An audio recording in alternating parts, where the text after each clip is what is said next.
Assalamualaikum warahmatullahi wabarakatuh. Perkenalkan, saya Nafisa Yutiafani, NIM 1910102073. Di sini saya akan menyampaikan sedikit tentang latar belakang diberlakukannya politik etis di Indonesia beserta penyimpangannya. Jadi, latar belakang diberlakukannya politik etis di Indonesia adalah yang pertama, sistem tanam paksa yang menimbulkan penderitaan rakyat Indonesia. Berawal dari diterapkannya sistem tanam paksa pada tahun 1830 sampai 1870 yang mendapatkan kritik dari berbagai golongan. Contohnya adalah seorang pendeta yang kemudian menjadi anggota parlemen, yakni Baron van Hopel, yang memandang bahwa pemerintah kolonial harus memenuhi dan memperhatikan kepentingan masyarakat pribumi. Kemudian, yang kedua yaitu sistem ekonomi liberal tidak memperbaiki kesejahteraan rakyat. Yang ketiga, Belanda melakukan penekanan dan penindasan terhadap rakyat. Yang keempat, rakyat kehilangan tanahnya. Pada dasarnya, poin ketiga dan keempat ini memiliki keterkaitan. Akibat dari penekanan yang diberikan Belanda sangat menyulitkan kaum pribumi pada saat itu. Kemudian yang kelima yaitu adanya kritik dari kaum intelektual Belanda sendiri. Akibat dari perlakuan Belanda terhadap masyarakat pribumi menimbulkan kecaman dari para kaum intelek Belanda. Mereka menganggap bahwa orang-orang Belanda itu tidak tahu diri. Akhirnya dibentuklah politik etis atau politik balas budi tersebut. Kemudian, seiring berjalannya waktu, politik etis mengalami penyimpangan yang berubah dari perjanjian awal. Di antaranya, dalam bidang irigasi, pengairan hanya ditujukan kepada tanah-tanah yang subur untuk perkebunan swasta Belanda, sedangkan milik rakyat tidak dialiri air dari irigasi. Kemudian dalam bidang edukasi, pendidikan yang ditujukan untuk mendapatkan tenaga administrasi yang cakap dan murah terjadi diskriminasi karena Bismillahirrahmanirrahim. Assalamualaikum warahmatullahi wabarakatuh. Nama Wahyu Hadi Maulana, NIM 1910102076. Di sini saya akan menjelaskan tentang latar belakang politik reaksioner. Politik reaksioner adalah segala reaksi atau tindakan mengenai pemerintahan di sini adalah kolonial Belanda yang bersifat menentang kemajuan atau pembaruan dan bersifat berlawanan dengan tindakan revolusioner. Adapun latar belakang dari politik reaksioner ini adalah satu, gagalnya politik etis pada akhir tahun Perang Dunia ke-1, yang mana kelaparan dan kemiskinan merajalela di mana-mana.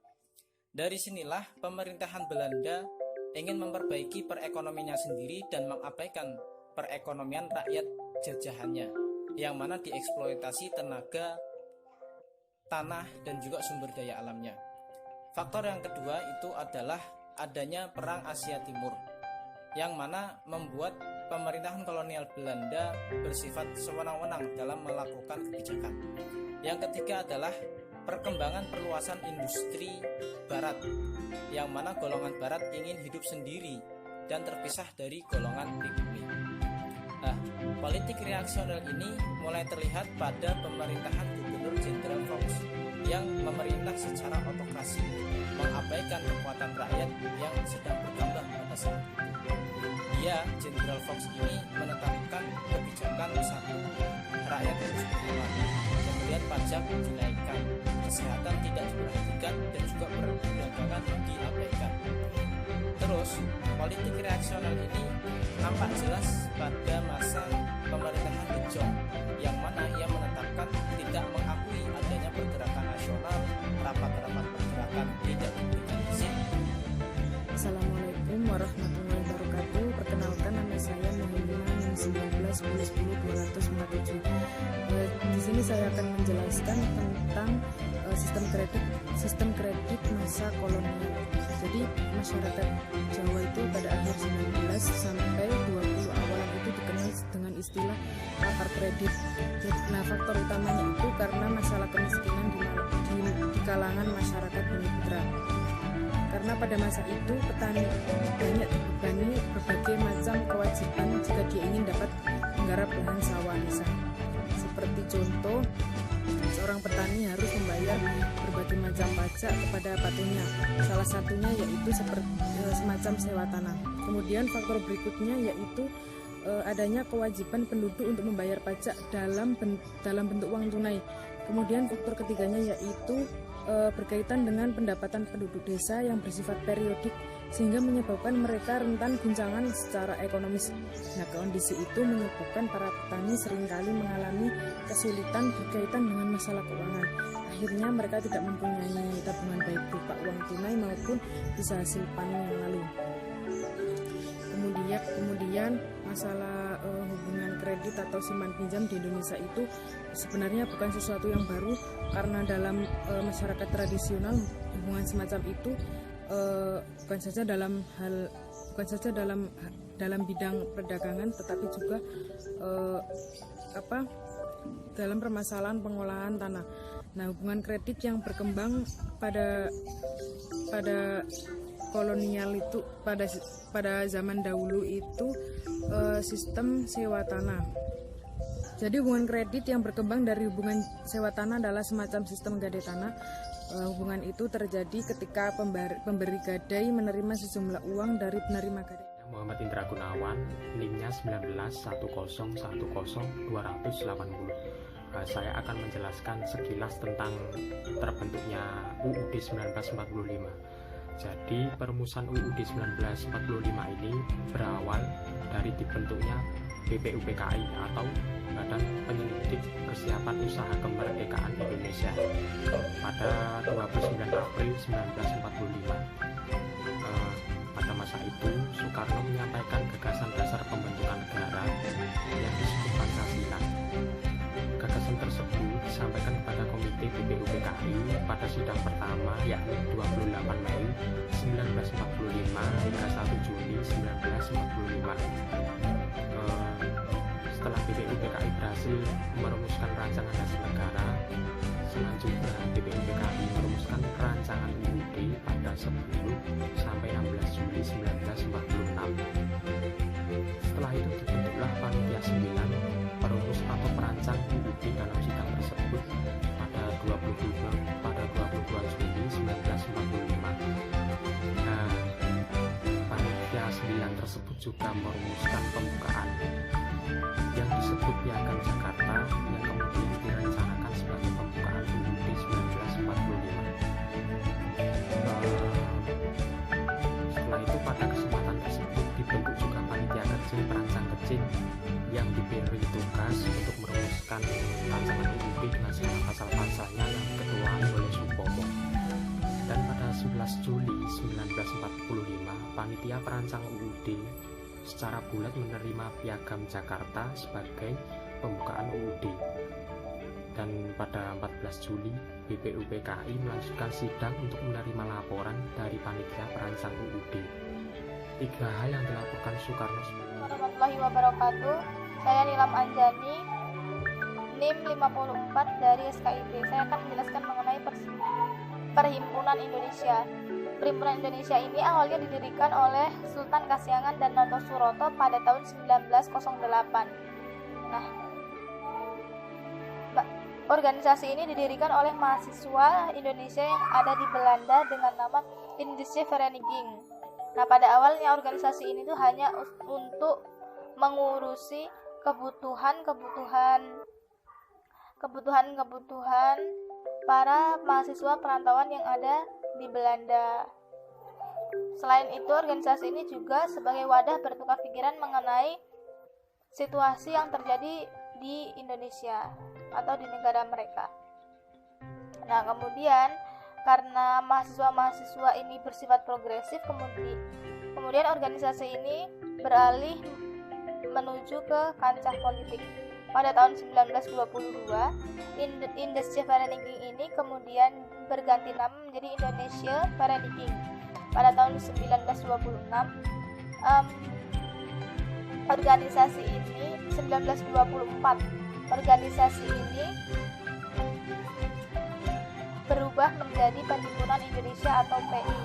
Nah, PI ini mempunyai 3 asas pokok. Yang pertama, itu Indonesia harus bersatu melawan Belanda.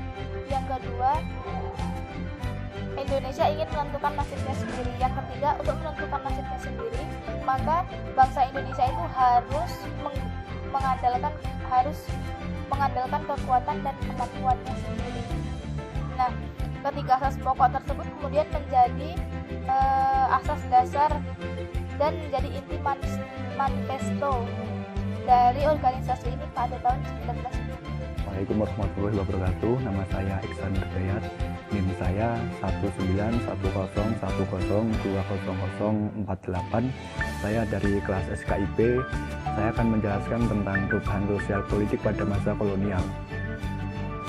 Jadi, dulu sebelum masa VOC datang ataupun Hindia Belanda datang di Indonesia, atau yang lebih tepatnya pada saat itu di Nusantara. Di Nusantara itu terdapat banyak kerajaan-kerajaan ataupun kesultanan-kesultanan. Nah, jadi penguasa tertinggi pada saat itu yaitu raja ataupun sultan. Kemudian saat VOC ataupun kolonial datang, kekuasaan para raja, para sultan itu menjadi di bawah pemerintah kolonial. Nah, kemudian pada garis besarnya perubahan sosial politiknya apa? Pada saat dulu sebelum masa VOC itu sosial politik di Nusantara itu bersifat kedaerahan. Ya seperti tadi, penguasa tertinggi yaitu raja. Jadi mereka bersifat kedaerahan. Kerajaan A, kerajaan B, kesultanan A, kesultanan B. Kemudian pada masa kolonial masyarakat mulai bersatu. Masyarakat mulai sadar, dan partai politik pertama yang ada pada saat itu yaitu Indisparta yang didirikan pada 25 Desember 1912. Nah, kemudian berlanjutlah sampai Kongres Sumpah Pemuda 28 Oktober 1928 sampai nantinya berlanjut sampai ke kemerdekaan Persatuan Sosial Politik Rakyat Indonesia tersebut. Sekian penjelasan dari saya. Wassalamualaikum warahmatullahi wabarakatuh. Assalamualaikum warahmatullahi wabarakatuh. Perkenalkan, nama saya Yuliza Rahmawati, NIM 19110200052. Saya akan menjelaskan mengenai Partai Komunis Indonesia. Partai ini didirikan pada tanggal 9 Mei tahun 1914 oleh Heinrich Ley, karena pada awalnya PKI bernama Indische Demokratische Vereniging atau disingkat dengan ISDV. Pada tahun 1917, ISDV melakukan gerakan blok anti kapitalis bersama anggota Syarikat Islam dan berhasil merekrut beberapa anggotanya seperti Semakun dari Surabaya, Darsono dari Solo, dan Tan Malaka dari Sumatera. Pada tahun 1920, ISDV berganti nama menjadi Partai Komunis Indonesia dan diketuai oleh Semakun. Pada tahun ini juga PKI bergabung dengan Komintern atau Komunisme Internasional. PKI merupakan partai komunis terbesar setelah Uni Soviet dan Tiongkok. Partai ini dikenal sering melakukan pemberontakan di Indonesia. Contohnya pada tahun 1926 PKI melakukan pemberontakan di berbagai daerah seperti Jakarta, Jawa Barat, Jawa Tengah, dan Jawa Timur. Kemudian pada tahun 1948 PKI melakukan pemberontakan besar-besaran di Madiun yang diketuai oleh Bungso. Dan salah satu peristiwa yang paling mengena PKI yakni pada tahun 1965 yang dikenal dengan G30 SPKI. Peristiwa ini merupakan upaya kudeta PKI terhadap Indonesia dengan membunuh beberapa jenderal besar Indonesia yang dikenal dengan pahlawan revolusi. Para mayat jenderal tersebut dibuang ke dalam sumur. Setelah gedung PKI terbongkar, akhirnya para PKI ditangkap. Dan setelah peristiwa ini, PKI secara efektif dibubarkan. Cukup sekian, terima kasih. Wassalamualaikum warahmatullahi wabarakatuh.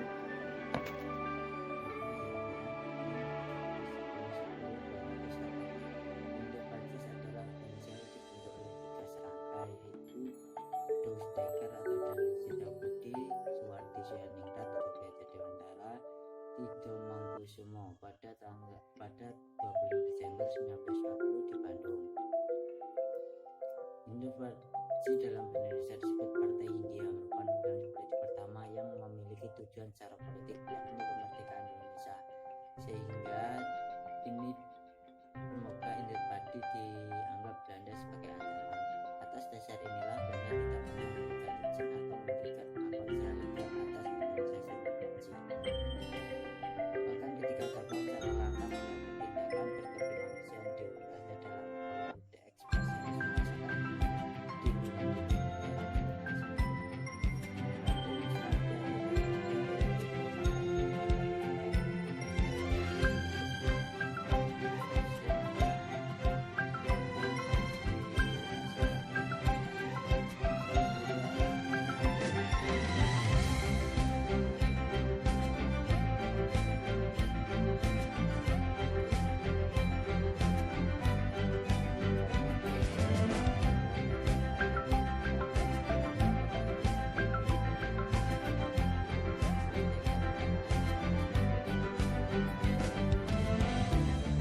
Assalamualaikum warahmatullahi wabarakatuh. Saya Alicia Maulida, NIM 1910100264 akan menjelaskan mengenai unfolding. Unfolding, jika diartikan ke dalam bahasa Indonesia, yakni berarti emansipasi. Emansipasi adalah pembebasan dari perbudakan yang berkaitan dengan persamaan hak dalam berbagai aspek kehidupan masyarakat. Namun dalam konteks sejarah, unfolding ini merupakan usaha memberikan otonomi dan desentralisasi yang dijalankan dalam bentuk penyerahan kekuasaan yang lebih besar dari pegawai Pamong-Raja Bangsa Belanda kepada pegawai Pamong-Raja Bangsa Indonesia. Kebijakan politik ini dilaksanakan pada tahun 1918. Nah, gagasan ini sebetulnya berasal dari Graaf yang merupakan wakil direktur kepegawaian yang pada tahun 1905 mengusulkan penyatuan kedua cabang pegawai Pamong-Raja Belanda dan pribumi dan penggantian pegawai bangsa Belanda dengan pegawai bangsa Indonesia. Maka pada tahun 1918 Hindenburg dan Van Limburg-Stirum sebagai Menteri Jajahan dan Gubernur Jenderal melaksanakan usul de Graaf tersebut dalam bentuk peraturan unfolding dengan maksud mengurangi jumlah asisten residen dan menghapuskan jabatan controller. Nah, penyerahan kekuasaan ini atau unfolding ini dapat diartikan sebagai pendidikan kepada pegawai bumi putra tanpa didampingi atau dipimpin oleh pegawai bangsa Belanda untuk keperluan ini. Maka diambil kabupaten yang memiliki bupati yang pendidikan lebih tinggi. Itu. Terima kasih. Assalamualaikum warahmatullahi wabarakatuh. Saya Tuhanus Muhammad akan menjelaskan faktor eksternal yang melatar belakangi pergerakan nasional Indonesia. Faktor pertama ialah bangkitnya nasionalisme di Indonesia. Perjuangan Mahatma Gandhi memerdekakan India dari penjajahan Inggris menuai banyak simpati dan juga menginspirasi para pejuang Indonesia. Lalu yang kedua, faktornya adalah munculnya paham-paham baru di masyarakat, komunisme, fasisme, dan nasionalisme. Nasionalisme inilah yang mendorong perjuangan Indonesia untuk merdeka dari penjajahan Belanda. Yang ketiga adalah kemenangan bangsa Jepang atas Rusia pada tahun 1905. Bangsa Eropa yang dikenal akan teknologinya ternyata masih dapat dikalahkan oleh bangsa Asia. Hal ini memicu perjuangan Indonesia untuk melawan penjajah Belanda. Lalu yang keempat adalah bangkitnya gerakan nasionalisme di Turki dan Mesir. Kemenangan Mustafa Kemal Pasha atas Yunani pada tahun 1921 sekaligus menandakan berdirinya Turki modern, Republik Turki modern dari awalnya kesultanan, menginspirasi pejuang Indonesia untuk berjuang memerdekakan Indonesia. Sekian, wassalamualaikum warahmatullahi wabarakatuh. Assalamualaikum warahmatullahi wabarakatuh. Nama saya Nikmatul Ma'amalah dengan NIM 191010253. Saya akan menjelaskan tentang Kongres Pemuda. Kongres Pemuda dilaksanakan sebanyak 2 kali. Yang pertama pada tanggal 30 April sampai 2 Mei 1926 di gedung Vremet Selarongi, Jakarta. Bahasa pengantarnya adalah bahasa Belanda dengan tema penyebaran jiwa kebangsaan Indonesia di kalangan pemuda Indonesia. Pesertanya adalah pemuda-pemudi anggota dari organisasi pemuda Indonesia. Tujuannya yaitu untuk membangkitkan semangat kerjasama antar berbagai perhimpunan pemuda dan mencari persatuan dasar bagi bangsa Indonesia. Selain itu dibahas pula hal-hal seperti peran wanita, agama, serta bahasa. Walaupun pada Kongres Pemuda pertama ini belum mendapatkan hasil, tetapi telah menunjukkan semangat persatuan pemuda-pemudi Indonesia untuk kedepannya. Selanjutnya, Kongres Pemuda 2 dilaksanakan pada 27-28 Oktober 1928, menghasilkan keputusan yang dikenal dengan Sumpah Pemuda yang diperingati setiap tanggal 8 Oktober. Tujuan dari Kongres Pemuda 2 ini atau dikenal dengan tujuan dari Sumpah Pemuda ini adalah yaitu melahirkan cita-cita semua perkumpulan pemuda-pemudi Indonesia, membicarakan masalah pergerakan pemuda Indonesia, dan memperkuat kesadaran kebangsaan Indonesia dan memperteguh persatuan Indonesia. Sebelum kongres ini ditutup, dinyanyikan lagu Indonesia Raya, tetapi hanya dengan suara biola dan tanpa syair. Sekian, terima kasih. Wassalamualaikum warahmatullahi wabarakatuh. Assalamualaikum warahmatullahi wabarakatuh. Perkenalkan, nama saya Muhammad Putra Khairuddin, NIM 191010-244. Saya akan menjelaskan peran Nahdlatul Ulama dalam kemerdekaan nasional Indonesia. Nahdlatul Ulama atau NU berdiri pada tanggal 31 Januari 1936 oleh Kiai Haji Hasyim Asy'ari. NU berdiri dalam 3 motif, yaitu motif keagamaan, motif mempertahankan Ahlussunnah wal Jamaah, dan motif nasionalisme. NU berdiri untuk mengumpulkan para tokoh-tokoh ulama dalam satu barisan untuk memperjuangkan kemerdekaan Indonesia. Para pemuda-pemuda NU mendirikan Subhanul Waton atau pemuda tanah air yang sekarang bisa dikenal dengan sebutan Ansor. Kemudian ada Laskar Hizbullah atau Tentara Allah, dan para golongan tua mendirikan Sabilillah atau Jalan Allah. Kemudian NU berperan penting dalam resolusi jihadnya pada tanggal 22 Oktober 1945 di Surabaya, ketika Bung Tomo menunggu aba-aba para ulama dari Nahdlatul Ulama, yakni Kiai Haji Abbas dari Buntet Cirebon. Kemudian ketika sudah diizinkan, beliau menyerang kepada Belanda dan berhasil merebut Surabaya dari tangan Belanda. Sekian dari saya, kurang lebihnya mohon maaf. Wallahumma muwaffiq ila aqwamit thoriq. Wassalamualaikum warahmatullahi wabarakatuh. Assalamualaikum warahmatullahi wabarakatuh. Saya Irfan Maulana, NIM-nya 65, akan menjelaskan tentang faham-faham di dunia, yaitu nasionalisme dan liberalisme. Nasionalisme sendiri secara bahasa yaitu merupakan sebuah paham yang menciptakan, mempersatukan serta mempertahankan kedaulatan wilayah atau sebuah negara yang memiliki kesamaan dalam konsep identitas seperti kesamaan budaya, bahasa, dan cita-cita.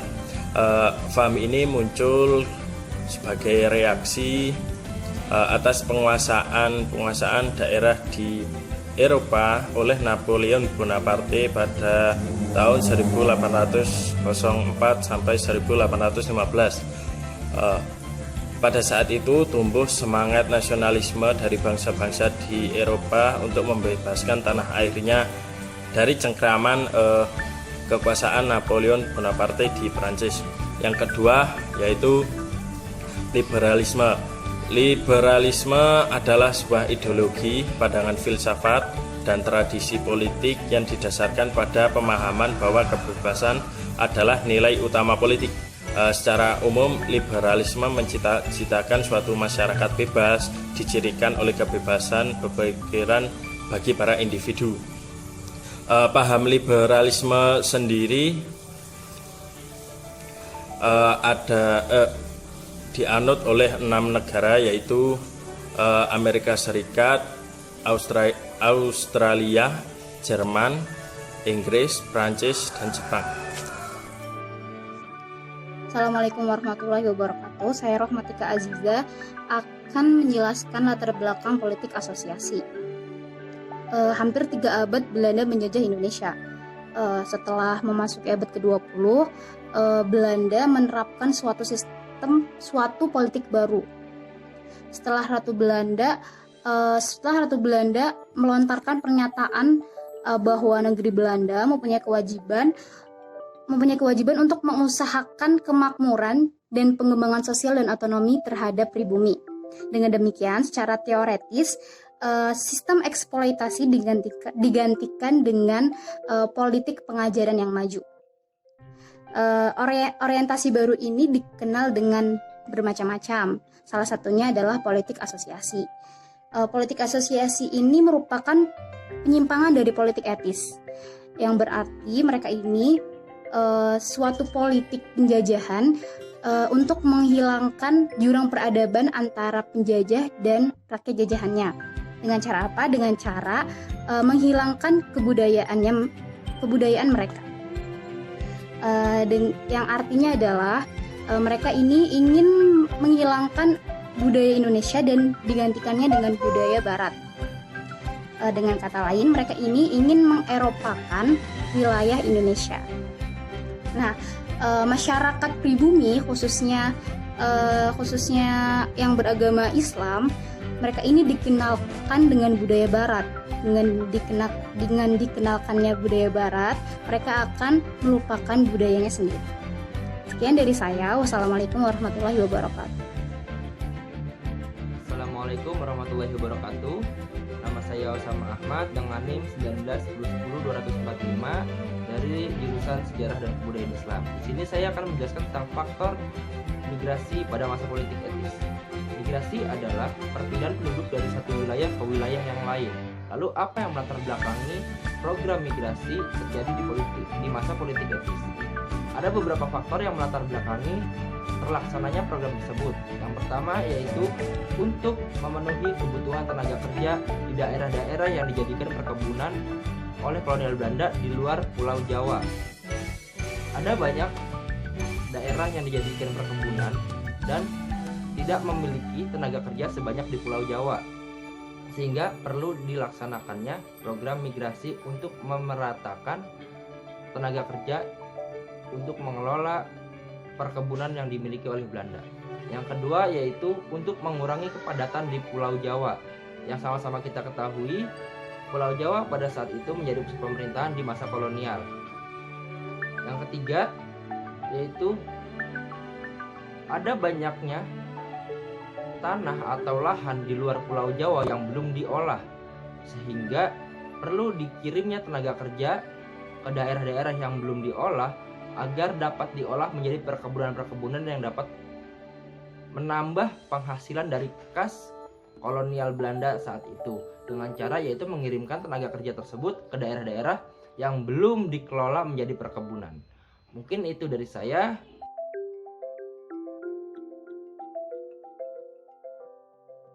Assalamualaikum warahmatullahi wabarakatuh. Saya Rima Didi Saputri, NIM 59 akan menjelaskan mengenai perubahan konstitusi yang ada di Indonesia. Konstitusi yang ada di Indonesia pertama kali adalah masa berlakunya UUD 45, berlangsung semenjak tanggal 18 Agustus 45 sampai dengan 27 Desember 49. Dibentuk oleh BPUPKI dan disahkan oleh BPKI. Kemudian periode yang kedua yaitu UUD Republik Indonesia Serikat, berlangsung pada tanggal 27 Desember 49 sampai dengan 17 Agustus 1950.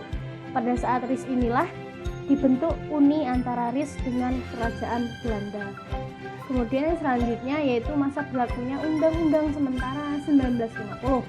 Periode ini berlangsung sejak 17 Agustus 1950 sampai dengan 5 Juli 1959. Periode sebelumnya RIS itu tidak berlangsung lama karena tidak sesuai dengan kehendak politik rakyat Indonesia.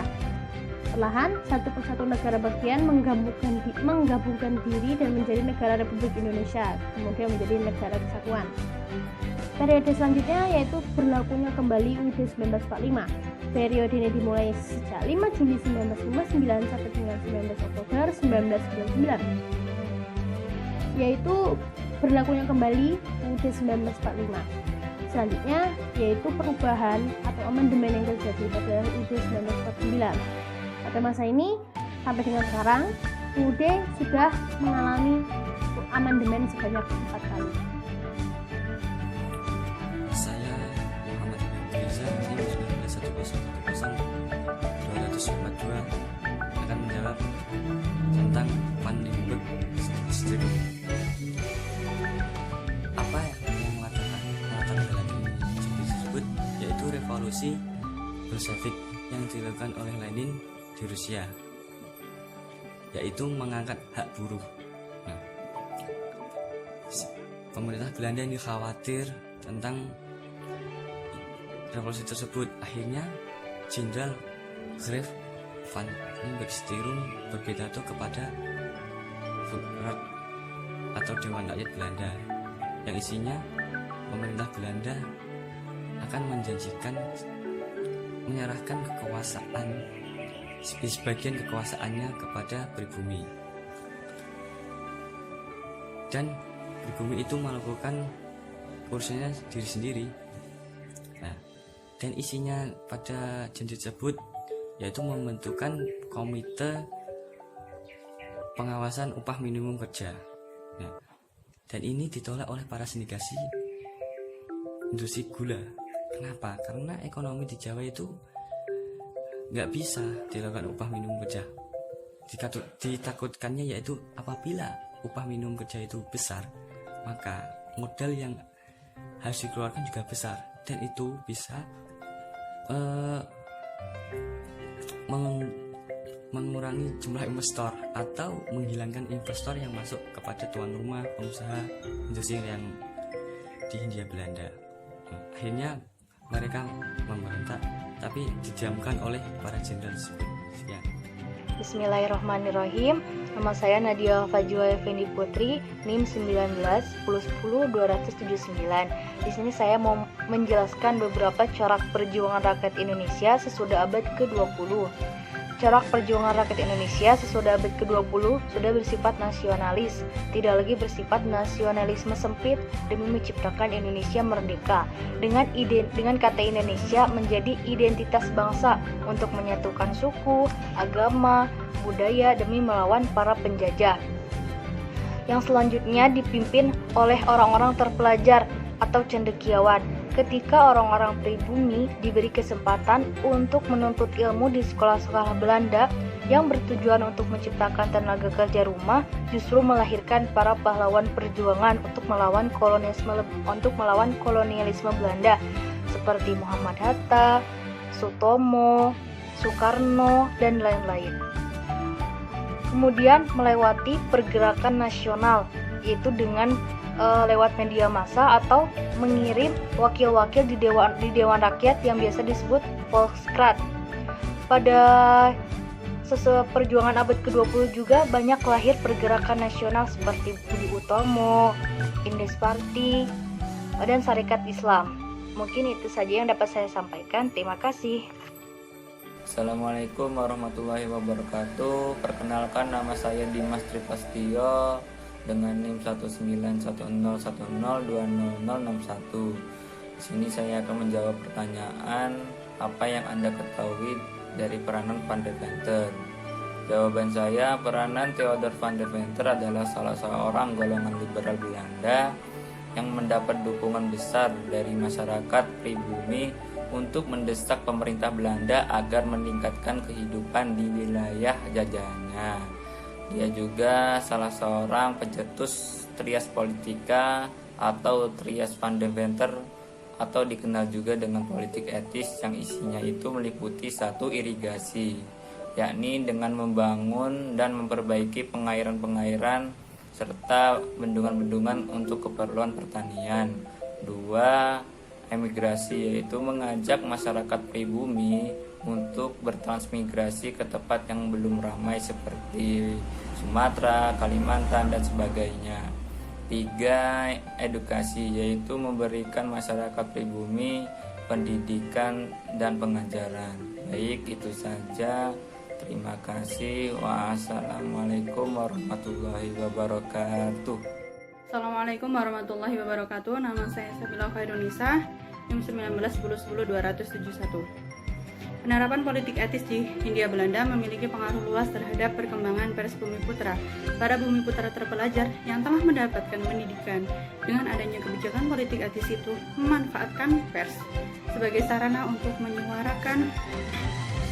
menyuarakan perbaikan kondisi pribumi dan juga kemajuan bangsa.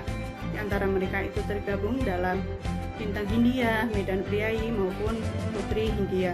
Putri Hindia itu sendiri memiliki tujuan untuk memajukan perempuan-perempuan pribumi, sedangkan Medan Priayi menjadi tonggak perkembangan pers Bumiputra di Hindia Belanda.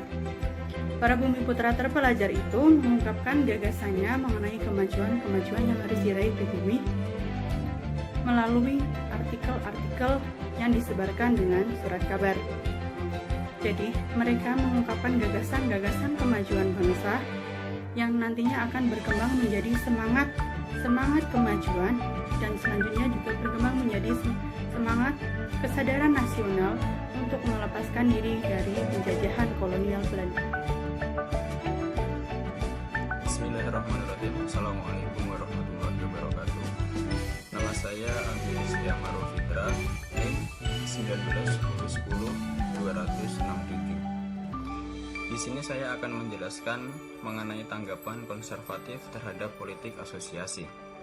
Munculnya politik asosiasi pada waktu itu menimbulkan berbagai tanggapan, diantaranya tanggapan konservatif. Tanggapan konservatif sendiri merupakan tanggapan sebagai wujud untuk tetap mempertahankan tradisi atau nilai-nilai sosial yang telah ada. Salah satu contohnya yakni tanggapan dari para umat Islam pada saat itu, karena umat Islamlah yang lebih dominan. Dengan adanya kebijakan Asosiasi Pendidikan Belanda yang bertujuan untuk menekan sistem pendidikan Islam, nyatanya tidak berhasil menyingkirkan umat Islam dari kancah pergerakan nasional melawan penjajah. Pelaksanaan kebijakan Asosiasi Pendidikan ini mendapat respon dari kalangan umat Islam di Hindia Belanda. Di antaranya, mereka memprotes langsung kepada pemerintah, dan untuk menghadapi tantangan pendidikan ini, mereka ikut mendirikan sistem pendidikan Islam yang lebih modern, agar tidak kalah dengan sekolah-sekolah buatan Belanda. Bismillahirrahmanirrahim. Assalamualaikum warahmatullahi wabarakatuh. Saya Nada Salwa Anikma dengan NIM 1910100262. Saya di sini akan menerangkan sedikit tentang organisasi Sarekat Islam. Jadi Sarekat Islam ini awalnya bernama Sarekat Dagang Islam yang didirikan oleh Haji Samanhudi pada tanggal 16 Oktober 1905 di Surakarta. Jadi tujuan awal dibentuknya organisasi ini yaitu untuk menghimpun para pedagang-pedagang pribumi Muslim agar mampu bersaing dengan para pedagang Tionghoa. Kemudian pada tahun 1912 organisasi Sarekat Dagang Islam ini diubah namanya menjadi Sarekat Islam oleh Haji Umar Said dengan tujuan agar organisasi ini tidak hanya berkecimpung dalam bidang ekonomi saja, tetapi bisa berkecimpung dalam bidang-bidang lainnya seperti bidang politik.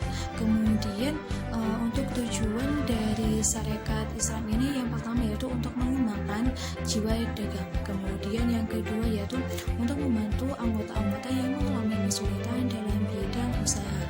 Kemudian yang ketiga yaitu memajukan pengajaran dan semua usaha yang mempercepat naiknya derajat rakyat. Kemudian yang keempat yaitu memperbaiki pendapat-pendapat yang keliru tentang agama Islam.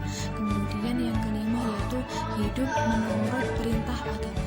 Kemudian seiring dengan berjalannya waktu, organisasi Sarekat Islam ini pada tahun 1917 resmi menjadi organisasi politik dengan mengirim anggotanya ke Volksraad yaitu Haji Umar Said. Sekian, terima kasih. Assalamualaikum warahmatullahi wabarakatuh. Saya Muhammad Firmansyah Putra. Saya akan menjelaskan faktor intern latar belakang berdirinya Pergerakan Nasional Indonesia. Penderitaan rakyat akibat penjajahan yang cukup lama dialami oleh bangsa Indonesia menimbulkan tekad yang besar untuk bersatu berkembang dan melawan penjajahan Belanda.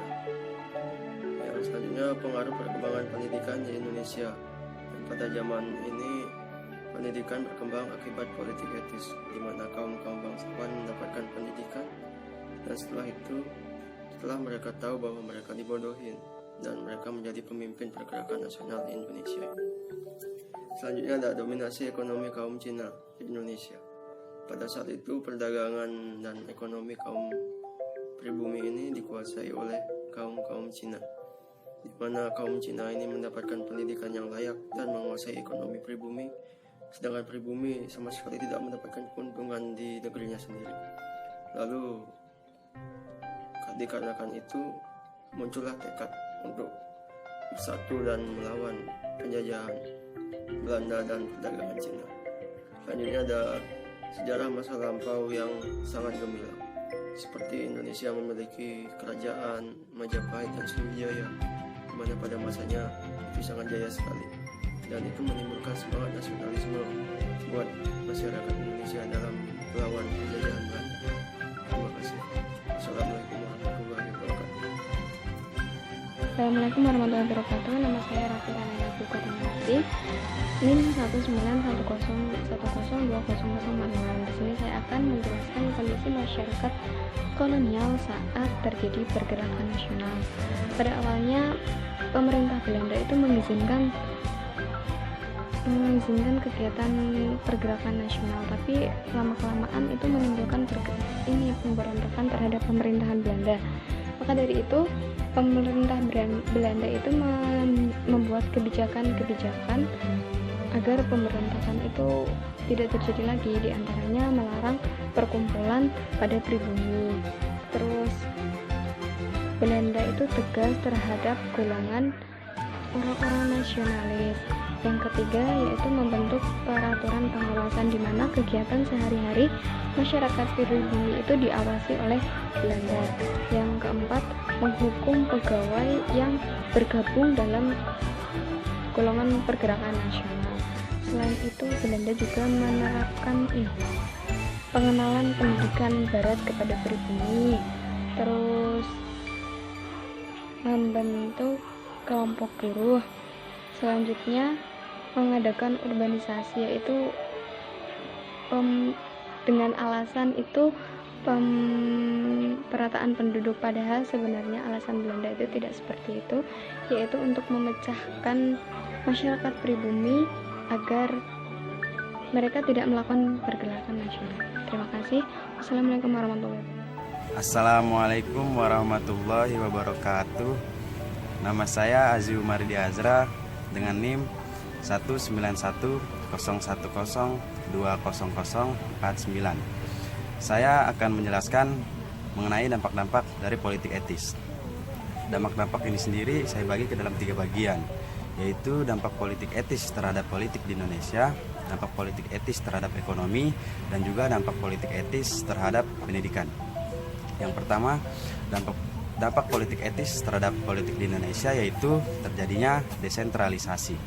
Namun di sini golongan penguasa tetap kuat dalam hal intervensi. Kemudian dampak politik etis terhadap ekonomi yaitu munculnya kapitalisme modern. Politik liberal dan pasar bebas membuat persaingan dagang di Indonesia semakin kuat. Dan adapun dampak lainnya yaitu banyak berdirinya perusahaan-perusahaan asing swasta di Indonesia. Kemudian dampak politik etis terhadap pendidikan yaitu banyak diberikannya pengetahuan dan pendidikan barat kepada bangsa Indonesia. Namun di sini pendidikan diberikan sesuai kebutuhan. Dalam arti golongan rendah akan mendapatkan pendidikan yang rendah, sedangkan golongan tinggi akan mendapatkan pendidikan yang tinggi. Sekian penjelasan mengenai dampak-dampak politik etis dari saya. Kurang lebihnya mohon maaf. Assalamualaikum warahmatullahi wabarakatuh. Assalamualaikum warahmatullahi wabarakatuh. Saya Octavianus Timbul dengan NIM 191020098 akan menjelaskan tentang Volkskrant. Volkskrant diambil dari bahasa Belanda yang secara harfiah berarti Dewan Rakyat atau DPR pada masa sekarang. Dibentuk pada tanggal 16 Desember 1916 oleh Gubernur Jenderal Graaf van Bergsdorp. Terdapat 38 anggota dengan 15 anggotanya merupakan orang-orang pribumi dan sisanya adalah orang-orang Belanda, orang timur asing seperti Cina, Jepang, dan Arab. Volkskrant memiliki tugas sebagai penasihat pemerintah Belanda dan pada tahun 1927 Volkskrant memiliki kewenangan kolegislatif bersama Gubernur Jenderal yang ditunjuk oleh pemerintah Belanda.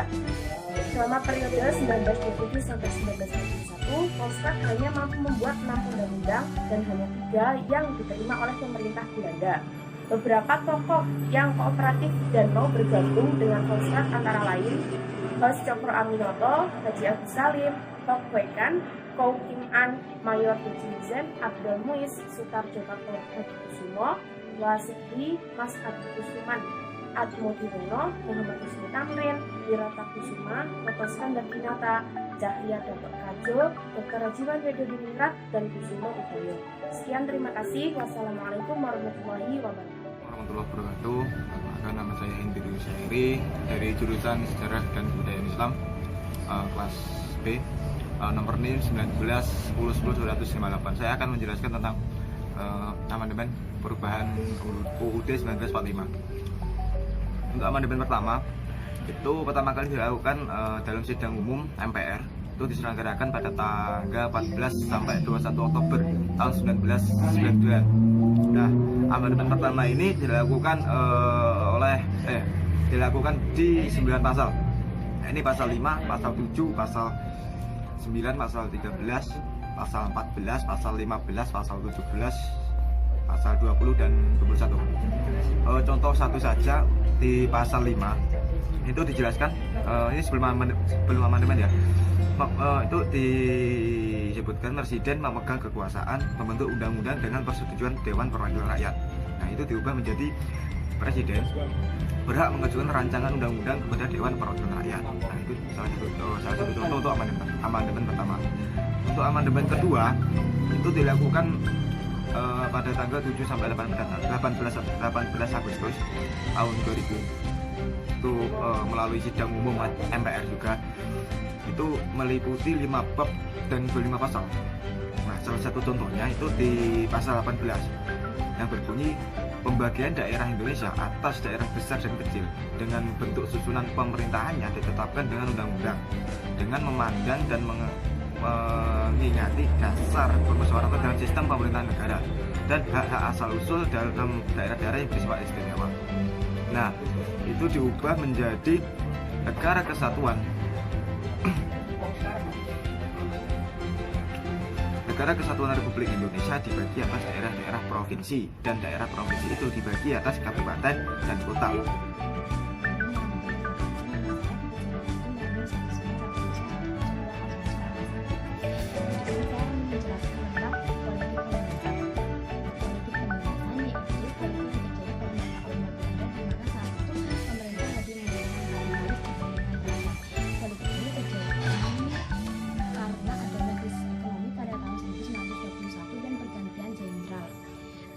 Jenderal Rock memberikan kebijakan di mana pengurangan pengeluaran dan juga menaikkan pajak bagi rakyat.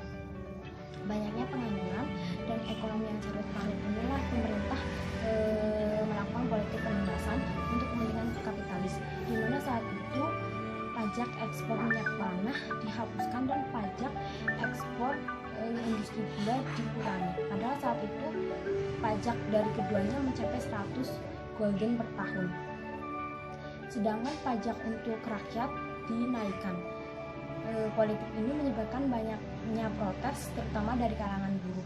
Mereka melakukan mogok kerja pada tahun 1922. Terima kasih.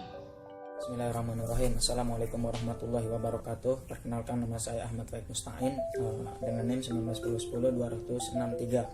Di sini saya akan sedikit memaparkan tentang paham sistem demokrasi dan sistem Islamisme. Demokrasi sendiri berasal dari bahasa Yunani, demos, rakyat, dan kratos, pemerintahan. Secara umum, demokrasi merupakan sistem dan kekuasaan tertinggi berada di tangan rakyat, dan pengambilan seluruh keputusan dilakukan oleh seluruh warga negara. Sistem ini pertama kali diterapkan pada zaman Yunani kuno pada abad ke-5 sebelum Masehi, salah satunya di kota Athena. Sistem ini bertolak belakang dengan aristokrasi atau pemerintahan yang dilakukan oleh kelas istimewa. Kemudian selanjutnya ini sistem pemerintahan Islamisme. Sistem pemerintahan yang berbeda dengan sistem pemerintahan pada umumnya yang ada di dunia. Sistem ini tidak berbentuk monarki atau waris putra mahkota. Namun pemerintahan ini akan dipegang oleh orang yang dibaiat umat dan bebas memilih. Sistem Islam tidak memberikan kekhususan kepada khalifah atau pemimpin terkait hak istimewa. Khalifah di sini merupakan wakil umat dalam pemerintahan dan kekuasaan yang dipilih agar menerapkan syariat Allah atas mereka. Terima kasih. Mungkin itu sekian dari saya. Wassalamualaikum warahmatullahi wabarakatuh.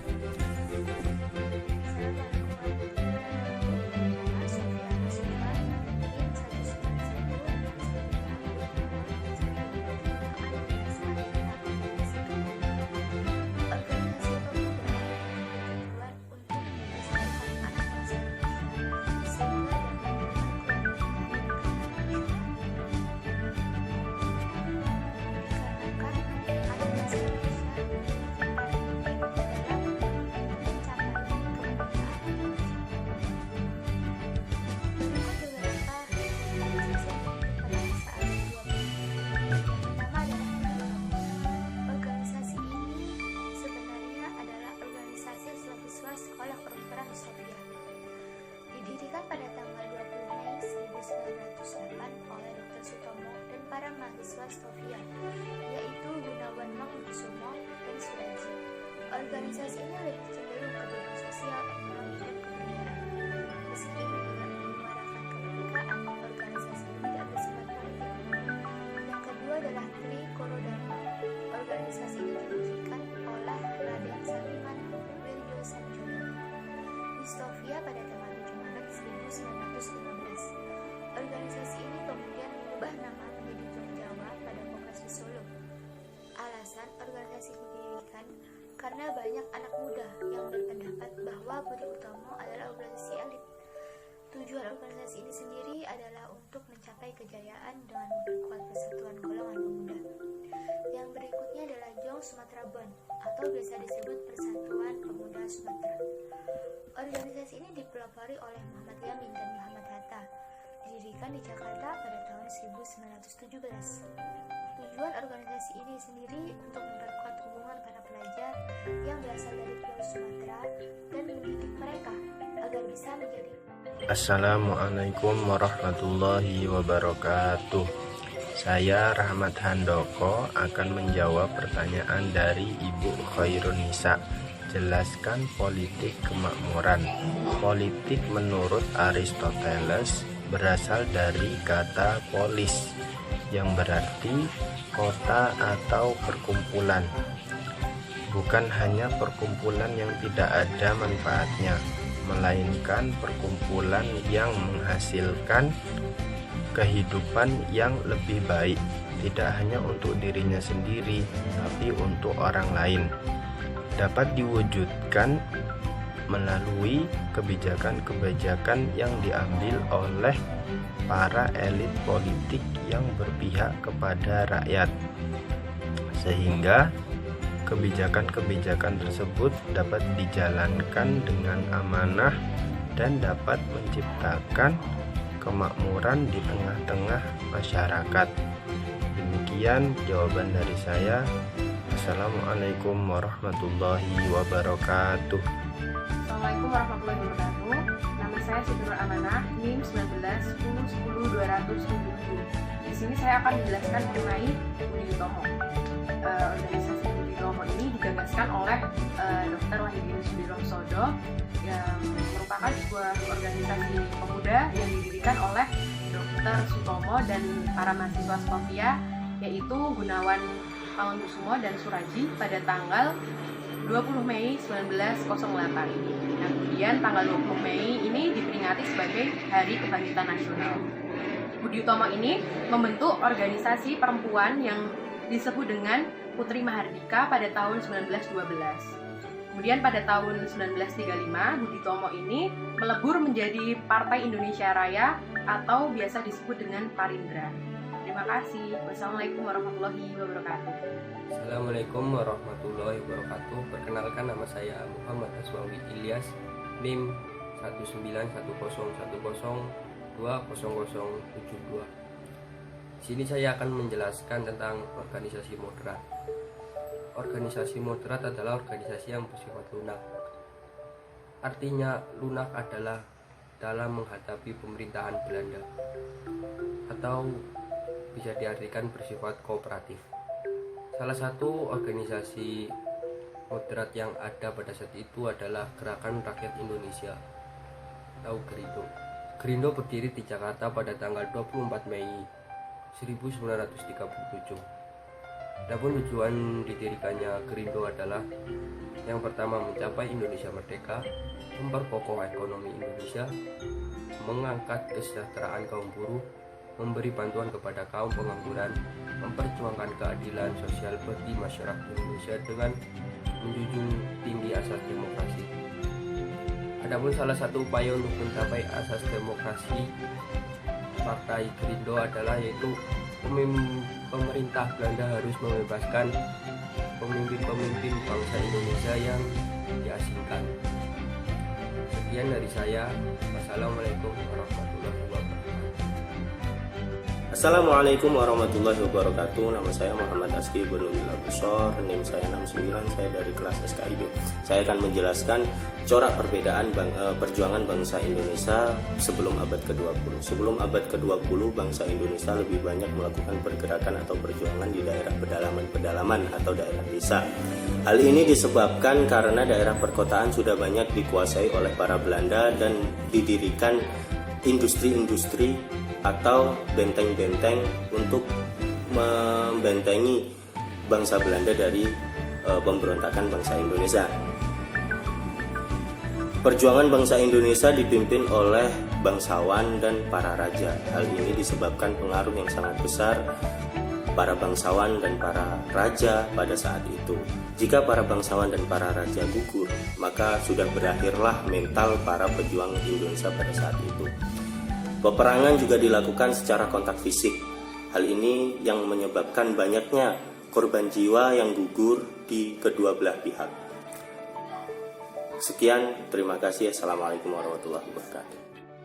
Assalamualaikum warahmatullahi wabarakatuh. Saya Ansatul Mustafidah dengan NIM 1910100274 akan menjelaskan tentang sejarah munculnya organisasi keagamaan Muhammadiyah.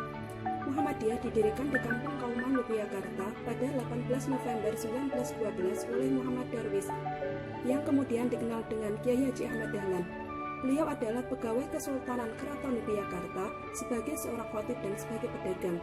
Setelah menunaikan ibadah haji ke Tanah Suci, beliau mulai menyampaikan benih pembaruan di tanah air. Gagasan pembaruan itu beliau peroleh setelah berguru kepada ulama-ulama Indonesia yang bermukim di Mekah. Muhammadiyah berdiri untuk mendukung pemikiran dan usaha Kiai Haji Ahmad Dahlan untuk memurnikan ajaran Islam. Nama Muhammadiyah pada mulanya diusulkan oleh kerabat dan sekaligus sahabat beliau yang bernama Muhammad Sangidu. Terima kasih. Assalamualaikum warahmatullahi wabarakatuh. Nama saya Fikri Nur Hidayatullah, NIM 191011043. Saya akan menjelaskan tentang Tata Negara 1925. Industrial Staff Strangling adalah undang-undang yang mengatur tentang tata negara dan pemerintahan Hindia Belanda. Berlaku pada tanggal 1 Januari 1926. Undang-undang ini mengatur tentang pembagian masyarakat Hindia Belanda menjadi 3 golongan. Golongan Eropa, Timur Asing atau Oriental, dan Pribumi atau Bumi Putra. Golongan Eropa mencakup tentang orang-orang Belanda atau orang-orang non-Belanda dan seluruh orang-orang non-Belanda yang berasal dari Eropa dan seluruh orang Jepang dan anak keturunan Eropa. Kenapa kok Jepang dimasukkan ke dalam golongan Eropa padahal Jepang dari Asia? Karena pada tahun 1896 terdapat perjanjian dagang antara Belanda dengan Jepang yang salah satunya berisi tentang persamaan kedudukan antara seluruh orang Jepang dengan Belanda atau orang-orang Eropa. Yang kedua, golongan Timur Asing atau Oriental mencakup tentang orang-orang yang bukan dari golongan Eropa atau orang-orang yang bukan dari golongan pribumi. Contohnya Cina, India, dan Arab. Untuk selanjutnya golongan pribumi atau bumi putra mencakup tentang orang-orang asli Indonesia dan orang-orang yang Nama saya Muhammad Gulam Fadil, NIM 1910102057. Saya akan menjelaskan tentang edukasi di zaman Belanda. Pada zaman Belanda, edukasi ada tingkatan dasar, menengah, dan tinggi. Pada tingkatan dasar ada sekolah yang namanya ELS dan HIS. ELS dikhususkan untuk para keturunan Eropa, sedangkan HIS untuk keturunan pribumi dari kalangan priai. Kemudian di tingkat menengah ada MULO, dan di tingkat tinggi ada Sekolah Tinggi Kedokteran di Batavia atau biasa disebut dengan Stovia. Ada juga Sekolah Tinggi Teknik di Bandung yang nantinya akan menjadi ITB. Kemudian ada juga Sekolah Tinggi Hukum di Batavia juga, dan ada juga Sekolah Tinggi Kedokteran di Surabaya. Sekian, terima kasih. Wassalamualaikum warahmatullahi wabarakatuh.